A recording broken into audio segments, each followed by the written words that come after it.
Cancer surgeon के लिए सबसे इंपॉर्टेंट चीज क्या है कैंसर सर्जन में, तो है वो R0 रिसेक्शन।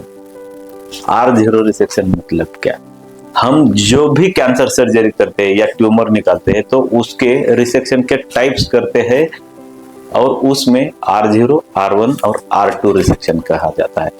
R0 रिसेक्शन मतलब जब भी कोई ट्यूमर निकलते हैं और पैथोलॉजिस्ट को चेकिंग को भेजते हैं तो उसके मार्जिन पूरे क्लियर आते हैं, मतलब मार्जिन्स में कैंसर सेल्स बचते नहीं हैं और बॉडी में कोई कैंसर सेल्स नहीं है, जिससे R0 रिसेक्शन किया जाता है।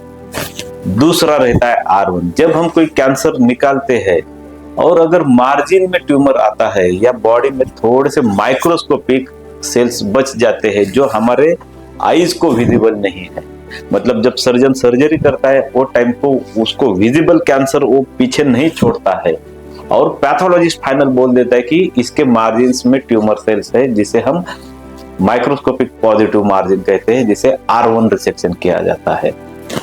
कई बार ऐसा होता है कि ट्यूमर बहुत एडवांस रहता है, वाइटल स्ट्रक्चर को अटैच रहता है, या ओवेरियन कैंसर जैसे सर्जरीज रहते हैं जिसे हम जो ट्यूमर रहते हैं वो विजिबली पेशेंट के बॉडी में रह जाते हैं, तो उसे R2 रिसेक्शन कहा जाता है। इन जनरल R2 रिसेक्शन किधर भी एडवाइजेबल नहीं, वो सर्जरी को कुछ ज्यादा वैल्यू नहीं रहता है।